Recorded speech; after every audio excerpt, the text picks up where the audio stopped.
The announcement of Detective Pikachu has left people in a mix of excitement, confusion, and interest. Where did they get these ideas? A Pikachu as a detective? What were they on when they came up with this idea? Despite all these questions, Nintendo manages to create spin-offs of their beloved franchises that breathe a fresh, if not completely unexpected air into the series. Detective Pikachu isn't the first spin-off that Nintendo has tried in the Pokemon franchise. The series is full of atypical titles. My name is Steve Knauer, and this is GameZone's Top 5 of the Week. This week, Top 5 Pokemon spin-off games. Number 5, Pokemon Rumble. Surprisingly, this one isn't very well known, which is why it finds itself on number 5 on our list. Back on the Wii, in 2009, Pokemon Rumble was a real-time melee-based game similar to Smash TV or Gauntlet.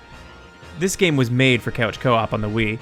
It had a pleasingly simple art style, and it made the Pokemon kind of look like toys.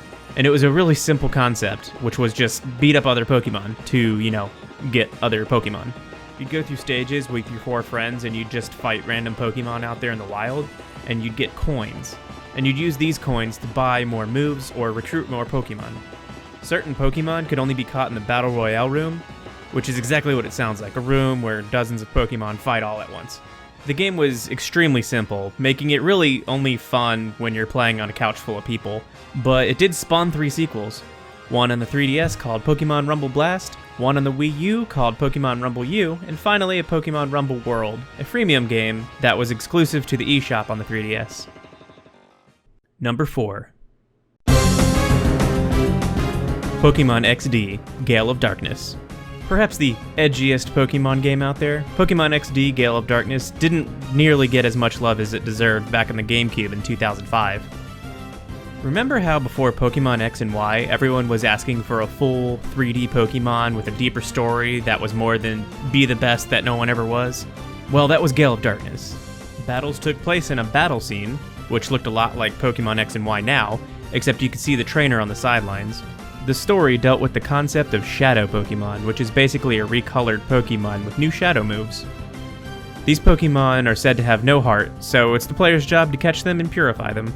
I can understand why people could miss Pokemon Colosseum, the predecessor of Gale of Darkness, because despite it having the 3D story mode, its name came across as a next-gen Pokemon Stadium. But really, Pokemon Colosseum and Gale of Darkness were self-realized RPGs set in the Pokemon world. Characters would have their own dreams, wishes, stories, etc., besides collect badges, be awesome. Unfortunately, the sales and reception of Pokemon XD were meager at best, despite its attempts to be a deeper look at the Pokemon world. Number 3. Pokemon Conquest. I personally loved this game. Being a fan of Samurai Warriors, Final Fantasy Tactics, and Pokemon, this game felt like it was specifically made for me. Pokemon Conquest takes place before all the other Pokemon games. It's essentially the Pokemon world equivalent of Nobunaga's Ambition, which is a real-life account of feudal Japan.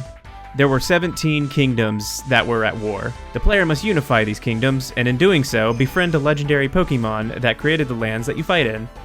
Pokemon fight each other on the battle grid, while trainers, or in this game, warriors, act as a special ability that can be used sparingly throughout the battle. Instead of being trainers that own Pokemon, these warriors befriend their Pokemon, so certain trainers work best with certain Pokemon. There is no equipment in the game, but if you think as the trainer as a character, then the Pokemon is the equipment, as they all act differently depending on what type of Pokemon they are. It was hard to place this game at number 3 simply because it hit almost all of my good game points, but it was released at another transitional time for Nintendo. It was created for the DSi, which didn't have huge success when compared to the DS, and it released in 2012 after the 3DS had already released. Of course, it could be played on the 3DS, but the marketing was almost non-existent, which is a shame considering how innovative a mashup this game was. Number 2. Pokemon Snap. Now I know what you're thinking. What? But Steve, how is this beloved game of my childhood only at number 2? Well, my answer is simple. Nintendo hasn't made another one. Pokemon Snap is a game where protagonist Todd Snap, rides on an on-rail cart to take pictures of Pokemon in different locations. Professor Oak would actually give you a grade depending on how the shot was taken, the framing, what the Pokemon was doing, the background, etc. The game was even made for replay because different items would make you interact with the environment different, which could cause better picture opportunities and even make Pokemon appear that weren't there originally, and you can even make existing Pokemon evolve. This game is heralded as one of the best N64 games. Blockbuster even had a Pokemon Snap station where you could print out your favorite shots. It was a huge success in the days of Nintendo 64, so this is why it ranks number 2. The DS, the 3DS, and the Wii U gamepad are perfect contenders for camera-like controls, and yet we haven't even seen anything close to resembling another Pokemon Snap game. Nintendo, please, this is the easiest sell for me. Just give me more Pokemon Snap. Number 1. Pokemon Mystery Dungeon. Pokemon Mystery Dungeon is a series with so many titles that picking one would have been a disservice. So instead, the entire series takes first place. There are actually 10 Pokemon Mystery Dungeon games, although many of them fall into the same marketing as the main series, where there's 2 nearly identical games with different Pokemon in each one to encourage trading. The series started off with Pokemon Mystery Dungeon Red Rescue Team and Blue Rescue Team.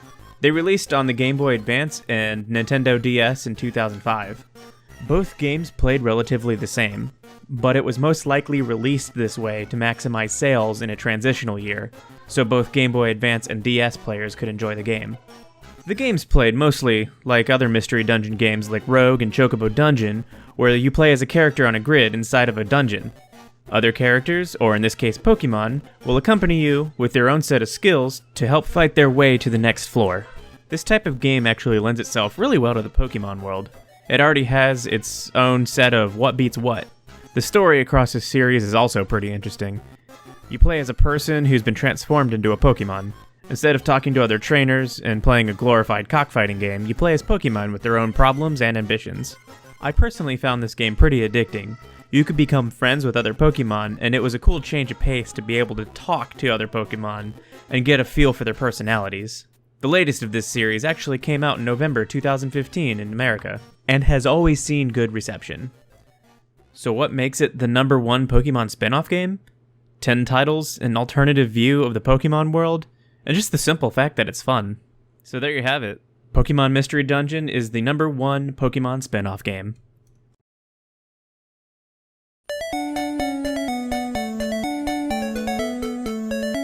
The Pokemon franchise has been around for a long time, and shows no sign of slowing down. Detective Pikachu may seem strange, but this list should prove that thinking outside of the box can be a good thing. Something new and exciting in a familiar world can be a great stepping stone into broadening one's horizons. But enough about the philosophy of spin-off games. If you'd like to see more Top 5 goodness, make sure to subscribe, like, and follow GameZone on these social medias. And if you want to see more from me, check out my channel in the description below. My name is Steve Knauer, and this has been GameZone's Top 5 of the Week.